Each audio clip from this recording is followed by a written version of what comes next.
Hello everyone, कैसे हैं आप सब। एक बार पुनः शिव कोचिंग क्लासेस पर स्वागत है। उम्मीद करता हूं आप सब अच्छे होंगे, मस्त होंगे, बेहतर होंगे, आपकी पढ़ाई बेहतर चल रही होगी। क्लास 11th फिजिक्स में आज हम बात करने वाले हैं सर्पी घर्षण के बारे में और लोटनी घर्षण के बारे में। इसमें अंतर देखेंगे बच्चों। चूँकि आप लोगों ने घर्षण पढ़ा है कि हमारे पास दो वस्तु हैं, जैसे मान के चलता हूँ कि ये पेन ही रखा हुआ है बच्चों, तो ये पेज भी एक वस्तु कहलाया और पेन भी एक वस्तु कहलाया। अब इनके संपर्क तल के बीच एक ऐसा बल कार्य करेगा कि यदि हम उसको गति कराना चाहे जिसका विरोध करेगा, तो वो जो बल है जो किसी वस्तु के गति करने का विरोध करता है, गति विरोधी बल घर्षण या घर्षण बल कहलाता है।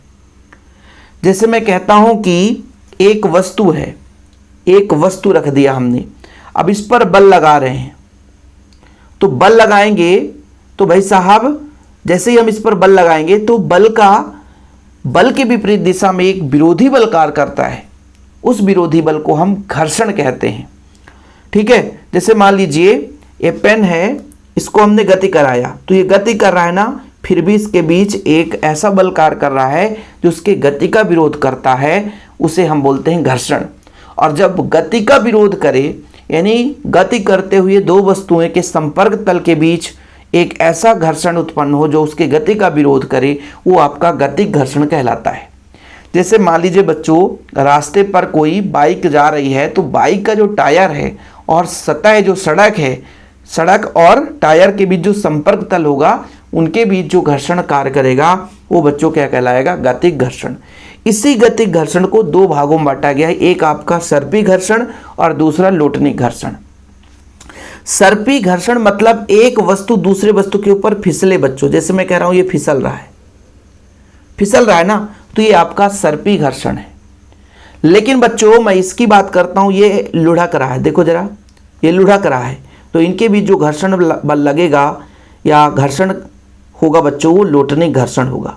समझ में आया कि जब एक वस्तु दूसरे वस्तु के ऊपर फिसलती है तो उनके संपर्क तलों के बीच जो बल कार्य करता है उसे हम सर्पी घर्षण कहते हैं।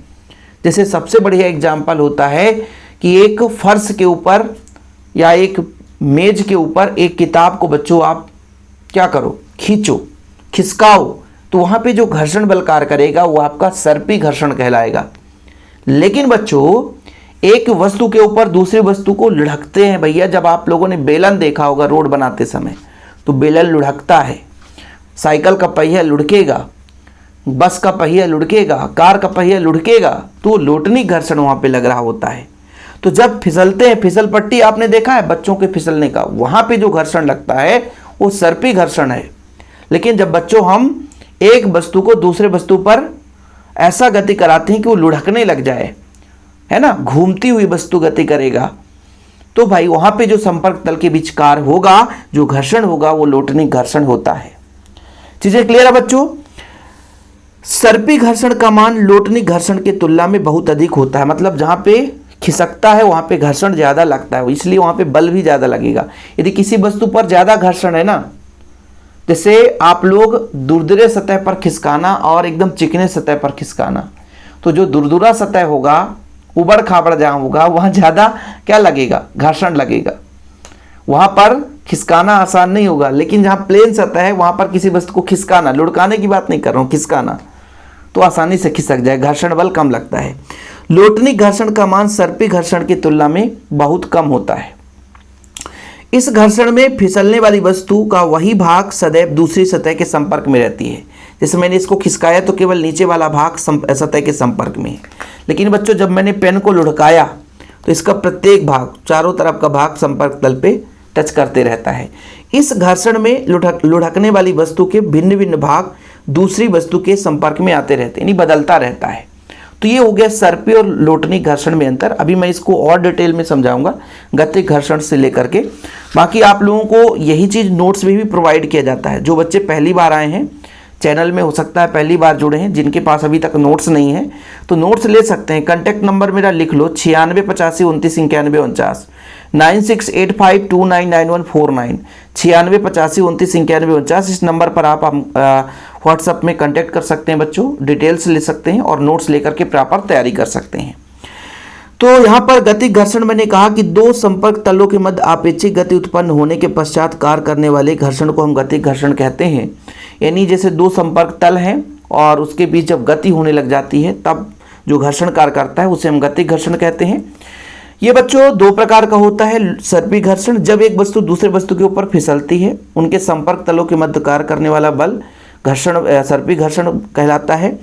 यदि एक पुस्तक को मेज के ऊपर खिसकाया जाए तो संपर्क तलों के बीच कार्य जो करने वाला घर्षण है वो सर्पी घर्षण कहलाता है। लोटनिक घर्षण, जब एक वस्तु के दूसरी वस्तु पर लुढ़कती है तो उनके संपर्क तलों के बीच जो कार्य करने वाला घर्षण है बच्चों वो लोटनिक घर्षण कहलाता है। गेंद को फर्श में लुढ़काया जाए, है ना, तो गेंद और फर्श के बीच लगने वाला घर्षण लोटनिक घर्षण कहलाता है। चीज़ें क्लियर है बच्चों? तो हर एक एग्जाम्पल आपको अपने दैनिक जीवन से रिलेट करके पढ़ना ताकि चीज़ें क्लियर होता जाए।